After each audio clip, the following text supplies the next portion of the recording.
Hello everyone, welcome to my class. आज हम लोग यहाँ पे वॉइस का सेकंड वीडियो करने जा रहे हैं। फर्स्ट वीडियो में मैंने वॉइस का स्टार्टिंग जितने भी रूल्स थे सारे मैंने एक्सप्लेन किया है। अभी जो है हम लोग वॉइस का फिर से एक बार रिकैप कर लेते हैं, देख लेते हैं कि क्या है वॉइस। मैंने कुछ एग्जाम्पल्स के साथ मैंने एग्जाम्पल लिया और स्ट्रक्चर के साथ मैं एक्सप्लेन करने जा रही हूँ। देखिए वॉइस होता क्या है, वॉइस में क्या हम लोग करते हैं। वॉइस के लिए मैंने प्रीवियस क्लास में प्रीवियस वीडियो में भी मैंने बताया था कि जब आप वॉइस करते हैं तो सबसे ज़्यादा इम्पॉर्टेंट होता है एक सेंटेंस में ऑब्जेक्ट को खोजना। और मैंने वर्ब का जब क्लास दिया था तो मैंने बताया था कि आप वर्ब ऑब्जेक्ट आप किस तरीके से खोजेंगे। ऑब्जेक्ट आप कैसे खोजते हैं, आप जब व्हाट से क्वेश्चन करते हैं अपने वर्ड को और आपको जब क्वेश्चन का आंसर मिलता है, ठीक है, तो वही आपका क्या रहता है, ऑब्जेक्ट रहता है। तो सबसे ज्यादा इंपॉर्टेंट रहता है सेंटेंस में ऑब्जेक्ट को खोजना, ठीक है, क्योंकि अगर आप करते रहते हैं मिसलेनियस, आप कभी अगर मिले जब मिला मिक्स्ड क्वेश्चंस मिलते हैं तो बहुत सारे ऐसे भी क्वेश्चंस आपको रहेंगे जिसमें ऑब्जेक्ट नहीं होगा एंड आपको ऐसा बोला जाएगा कि उसका वॉइस चेंज आप कीजिए। तो आपको ये पता होना चाहिए कि sentences without object can not be converted into passive voice. Clear?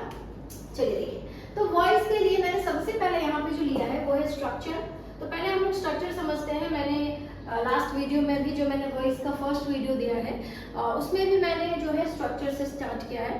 तो देखिए इस चीज को समझिए, स्ट्रक्चर ऑफ एक्टिव वॉइस। तो स्ट्रक्चर ऑफ एक्टिव वॉइस क्या होता है, subject verb and then object. जो नॉर्मल एक सेंटेंस का स्ट्रक्चर होता है वही एक क्या होता है, एक्टिव वॉइस का स्ट्रक्चर होता है। लेकिन एक चीज है जो वॉइस में बहुत ज्यादा मैंडेटरी है, वो है दैट इज ऑब्जेक्ट। क्लियर? आपको सेंटेंस में ऑब्जेक्ट मैंडेटरी नहीं है, कंपलसरी नहीं होता है। ऐसा नहीं है कि अगर किसी सेंटेंस में ऑब्जेक्ट नहीं रहेगा तो हम उसको सेंटेंस का दर्जा नहीं देंगे, ऐसा बिल्कुल भी नहीं है। सेंटेंस जो है वो बिना ऑब्जेक्ट का भी हो सकता है, लेकिन जब आप एक्टिव वॉइस कर रहे हैं, जब वॉइस आप करते हैं, तब आपको ये चीज देखना बहुत जरूरी होता है कि आपके सेंटेंस में ऑब्जेक्ट होना ही चाहिए।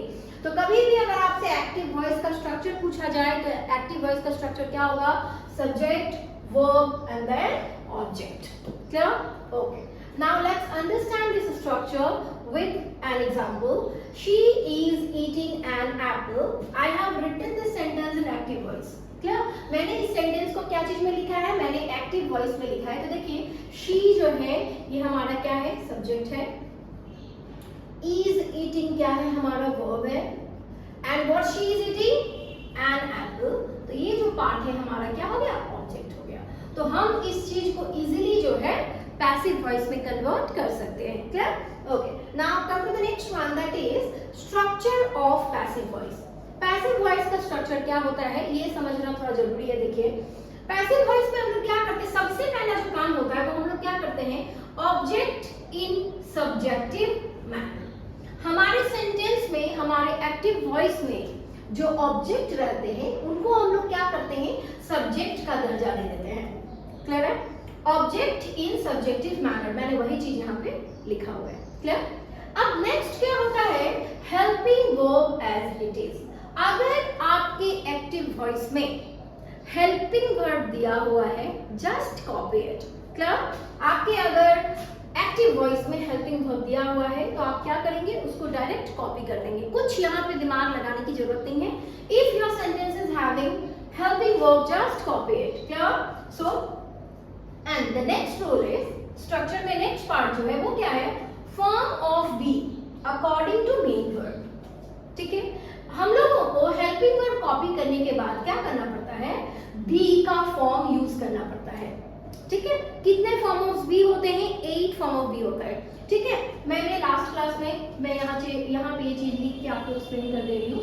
देखिए फॉर्म ऑफ बी में सबसे पहले बी खुद होते हैं, उसके बाद इज, आर, एम। क्लियर? फिर होता है वॉज, फिर वर, फिर बिन एंड देन बीइंग। क्लियर? देखिए यहाँ से यहाँ तक हम लोग वर्ड का फर्स्ट फॉर्म के लिए यूज करते हैं। ये आ जाते हैं सेकेंड के लिए और ये आ जाते हैं थर्ड के लिए, और ये जो है ये हमारा वर्ड फोर्थ बोलिए या फिर आईएनजी बोलिए। ठीक है, ये हमारे जो है 8 फॉर्म ऑफ बी। मैंने पहले क्लास में बताया है कि हम लोग कितने टेंसेस का वॉइस चेंज कर सकते हैं, 8 टेंसेस का कर सकते हैं। मैं सारे टेंसेस का बहुत सारे वीडियोस में आपको देखने को मिलेगा कि बहुत सारे टेंसेस को अलग अलग करके करवाया जाता है, लेकिन हम लोग इस मेथड से सारे टेंसेस का एक साथ ही करेंगे। ठीक है, देखिए तो हम लोग 8 टेंस का करने वाले हैं। देखिए 8 है कि नहीं, 1 2 3 4 5 6 7 एंड 8। हमारे पास 8 फॉर्म ऑफ बी भी है जो हमको यूज करना है यहाँ पे। क्लियर? चलिए देखिए, तो हो गया। सबसे पहले आपको ये स्ट्रक्चर जो है वो मेमोराइज हो जाना चाहिए। Object in subjective manner, helping verb as it is, form of be according to main verb. मतलब आपको फॉर्म ऑफ बी जो है इन 8 में से लिखना होगा, लेकिन किसके हिसाब से लिखना है? मेन वर्ब के हिसाब से। मैम क्या हिसाब होगा यहाँ पे? तो आपको जब मैं एक चीज करवाऊंगी तब फिर मैं आपको ये चीज क्लियर कर रही हूँ एग्जाम्पल के साथ। और लास्ट जो है वो क्या है? वर्ब थर्ड बाय तो डिफॉल्ट रहेगा, and subject in objective manner. Last में हम लोग सब्जेक्ट को ऑब्जेक्ट का दर्जा दे देते हैं। ठीक है, मतलब सब्जेक्ट जो होता है वो लास्ट में चला जाता है। क्लियर? देखिए अब देखिए एक्चुअली में वॉइस का मेन बेस फॉर्मूला जो होता है वो यही होता है, form of be and then verb third, your voice is ready. ये इतना से ही वॉइस बन जाता है। ठीक है, form of be and plus verb third, voice is ready now. ठीक है, आपको आई थिंक ये क्लियर हुआ। चलिए इस चीज को, ये पूरे स्ट्रक्चर को हम लोग अब एग्जांपल के साथ थोड़ा डिटेल में समझते हैं। देखिए क्या है, an apple is being eaten by her. Okay, इसका एक्टिव क्या था? एक्टिव था she is eating an apple. मैंने एक बहुत ही सिंपल सा सेंटेंस लिया है ताकि मैं आपको अच्छे से इस चीज को, कॉन्सेप्ट जो है मेरा, इस चीज को मैं क्लियर कर पाऊं। देखिए she is eating an Apple, तो सबसे पहले आपको क्या रिकॉग्नाइज करना है? ऑब्जेक्ट। तो हमको पता चल गया कि ऑब्जेक्ट मेरा क्या है? एन एप्पल है। तो एन सबसे पहला मेरा काम भी ये होता है, पहला काम ऑब्जेक्ट को आइडेंटिफाई करना, दूसरा ऑब्जेक्ट को सब्जेक्ट पे लाना, सब्जेक्ट की जगह पे लाना। तो चलिए ऑब्जेक्ट हमको पता चल गया, ऑब्जेक्ट क्या है? An apple. और उसको क्या करना है? सब्जेक्ट की जगह पे लाना। तो मैंने ला दिया, सब्जेक्ट बना दिया मैंने, बन गया सब्जेक्ट एन एप्पल। ठीक है, हो गया, ये स्ट्रक्चर मैंने कवर अप कर लिया। Object in subjective manner, I have done this one. Now the next one is helping verb as it is. हमको क्या करना है? हेल्पिंग वर्ब को कॉपी कर देना है। तो सबसे पहले आप अपने सेंटेंस में जाइए एक्टिव वॉइस वाले में, और उसको देखिए कि उसमें हेल्पिंग वर्ब है कि नहीं। अगर आपको हेल्पिंग वर्ब में भी डाउट है कि हेल्पिंग वर्ब्स क्या होता है, kindly go and watch my video of verbs, वो आपका पूरा क्लियर हो जाएगा। देखिए तो helping verb as it is, helping verb क्या है मेरा? इसका अच्छा हाँ, हेल्पिंग वर्ब क्या है? इज है, राइट? तो हम लोग क्या करेंगे? इसको इज को कॉपी कर देंगे। मैंने कर दिया helping verb as it is, मैंने क्या कर दिया? कॉपी कर दिया, इज उतार दिया मैंने। ठीक है, चलिए नेक्स्ट क्या है? Form of be according to main verb. क्या करना है? Form of be according to main verb. मतलब हमको ये जो फॉर्म ऑफ बी है ना, 8 में से कोई एक यहाँ पे बैठेगा, और कौन सा बैठेगा वो कौन डिसाइड करता है? हमारा मेन वर्ब डिसाइड करता है। मेन वर्ब देखिए क्या है? आईएनजी है ना, तो आईएनजी के लिए मैंने लिखा हुआ है यहाँ पे फॉर्म ऑफ बी, कौन सा है? बीइंग। ठीक है, तो मैंने लगा दिया यहाँ पे बीइंग। क्लियर? चलिए नेक्स्ट क्या है? वर्ब थर्ड, हमारा यहाँ पे वर्ब था ईटिंग, मतलब ईट का फोर्थ फॉर्म है, थर्ड फॉर्म क्या होता है? ईटन। उसके बाद क्या है? बाय, और उसके बाद subject in objective manner, subject मेरा था शी, अब ये क्या हो गया? हर। क्लियर? तो हमारा आंसर हुआ an apple is being eaten by her. Clear? चलिए ठीक है, हम लोग थोड़ा आई ईट अ मैंगो। सबसे पहले हमारा जो काम है वो क्या है? अपना ऑब्जेक्ट को आइडेंटिफाई करना। तो आई ईट अ मैंगो, व्हाट आई ईट? तो अ मैंगो, है ना, यही हमारा ऑब्जेक्ट है। तो इसको हम लोग क्या करेंगे? सब्जेक्ट के जगह पे डालेंगे, तो लिख रहे हैं हम अ मैंगो।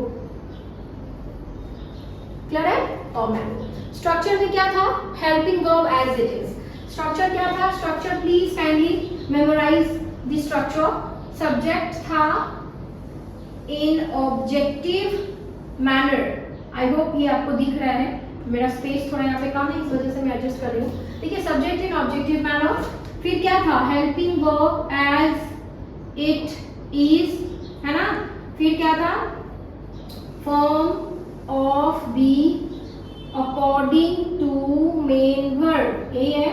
फिर क्या था? वर्ब थर्ड, फिर था बाय, फिर था सब्जेक्ट इन ऑब्जेक्टिव मैनर, यही था ना, यही स्ट्रक्चर था, ये आपको याद होना चाहिए। तो देखिए सबसे पहले क्या है, subject in objective manner. See I have done this one, subject को मैंने ऑब्जेक्ट को मैंने सब्जेक्ट का दर्जा जो है वो दे दिया है। सॉरी मैंने उल्टा लिख लिया यहाँ पे, ऑब्जेक्ट इन सब्जेक्टिव मैनर होगा, object in subjective manner, clear. और यहाँ पे सब्जेक्ट इन ऑब्जेक्टिव मैनर, ठीक है। चलिए देखिए ऑब्जेक्ट इन सब्जेक्टिव मैनर है, मैंने कर दिया है, ऑब्जेक्ट को मैंने सब्जेक्ट दे दिया है। नेक्स्ट है helping verb as it is. क्या है, helping verb as it is. अब मैंने पहले ही बोला था कि अपने सेंटेंस में आप खोजिए अगर हेल्पिंग वर्ब है तो देखिए आई ईट अ मैंगो, इसमें हमको हेल्पिंग वर्ब दिख नहीं रहा है कहीं पे। मैं ऐसा नहीं बोल रही हूँ कि इस सेंटेंस में हेल्पिंग वर्ब नहीं है, क्योंकि कोई भी सेंटेंस बिना हेल्पिंग वर्ब का फॉर्म हो ही नहीं सकता है। बट द पॉइंट इज कि यहाँ पे is, are, am, was, were हमको यहाँ पे विजिबल नहीं है, ठीक है, क्योंकि वही चीज हमको क्या करना रहता है, कॉपी करना रहता है। तो यहाँ पे हमको क्या है, हेल्पिंग वर्ब तो नहीं दिख रहा है। तो अब हेल्पिंग वर्ब नहीं दिख रहा है तो इसको लेके बैठेंगे नहीं, ये स्टेप को हम लोग स्किप करेंगे।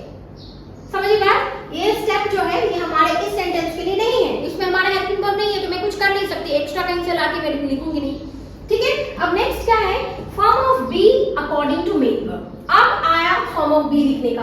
अब हेल्पिंग वर्ब नहीं है तो हम लोग क्या करेंगे, डायरेक्ट फॉर्म ऑफ बी बिठाएंगे। किसके हिसाब से बिठाएंगे, हेल्पिंग मेन वर्ब के हिसाब से।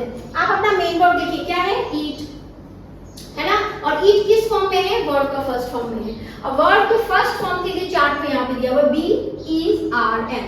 इस चारों में से कोई एक जो है आपके सेंटेंस में आएगा।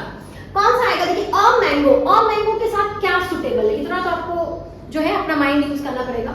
देखिए be, is, are, am, am होगा नहीं, आर होगा नहीं, बी होगा नहीं, इज बचा तो आप लिख दीजिए इज, क्लियर है, अ मैंगो इज, राइट। उसके बाद क्या है स्ट्रक्चर में, form of be, form of be के बाद क्या है, verb third.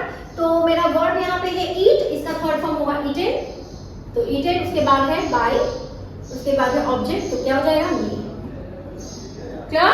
So our answer is a mango is eaten by me, clear. चलिए अब नेक्स्ट देखते हैं, I eat mangoes, clear, I eat mangoes. यहाँ पे था आई ईट अ मैंगो, मैंने एक मैंगो खाया। यहाँ पे आई ईट मैंगोज, मैंने बहुत सारे मैंगोज खाए।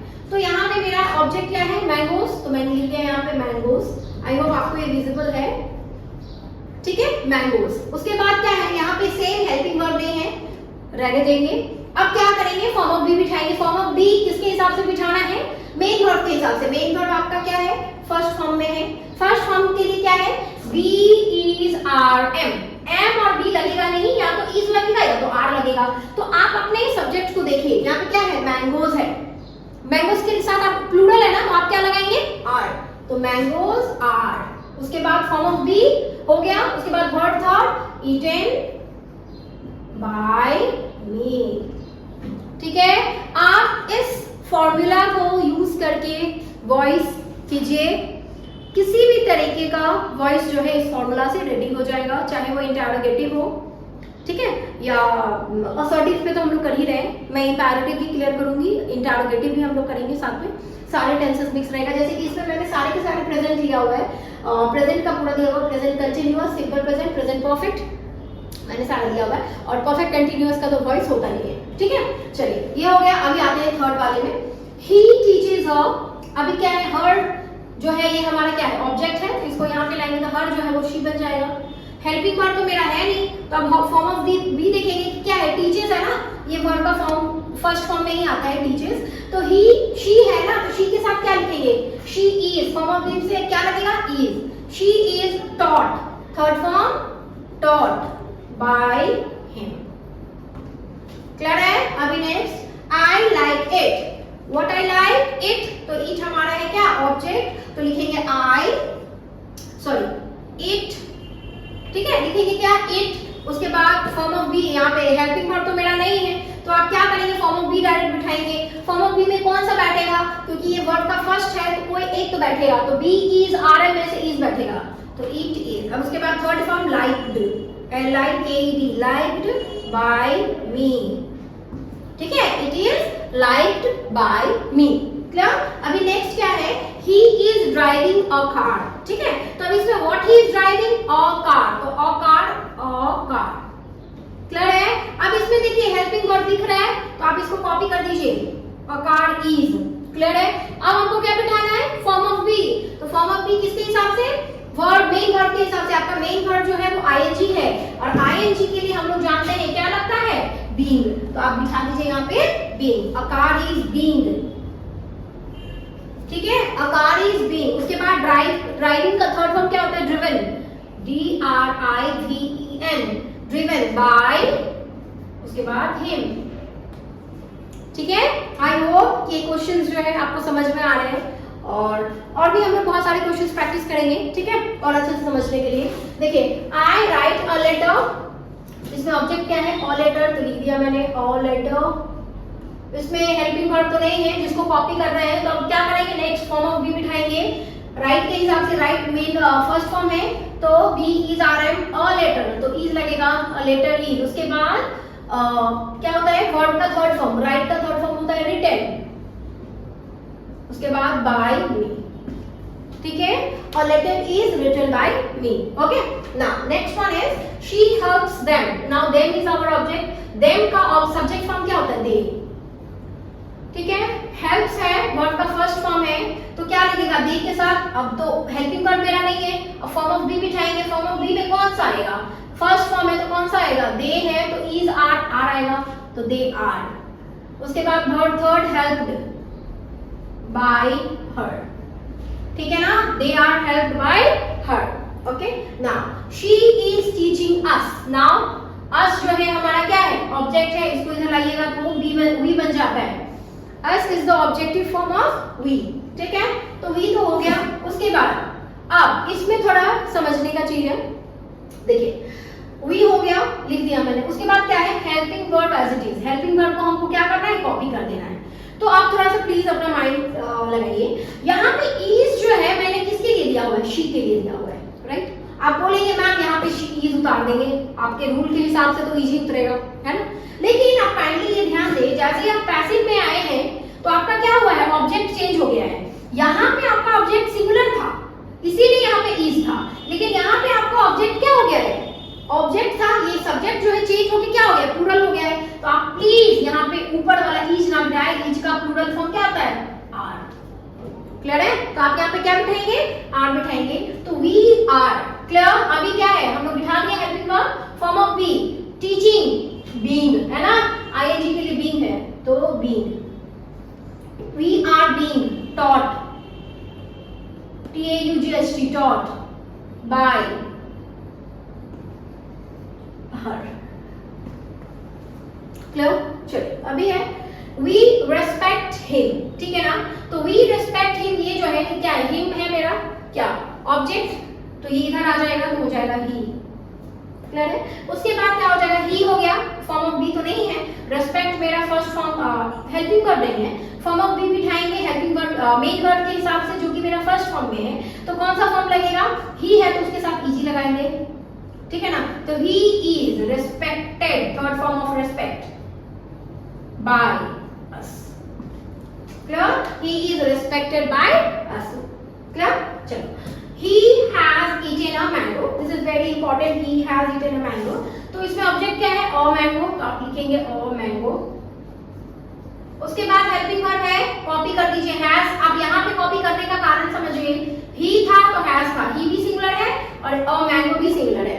क्लियर है? तो ये दोनों जब सिंगुलर है तो जैसा है वैसे उतार दीजिए। लेकिन अगर इन केस अगर ऐसा रहता, ये मैंगोज रहता, तो आप यहाँ पे हैज का दूसरा फॉर्म, प्लूरल फॉर्म हैव आप यूज करते हैं। ठीक है? तो और मैंगो हैज। क्लियर? अभी ये समझिए ये कौन सा फॉर्म है इसका? ईट का ये थर्ड फॉर्म है। थर्ड फॉर्म के लिए क्या यूज करते हैं हम लोग? बीन, तो यहाँ पे आएगा बीन। क्लियर? और mango has been eaten by him.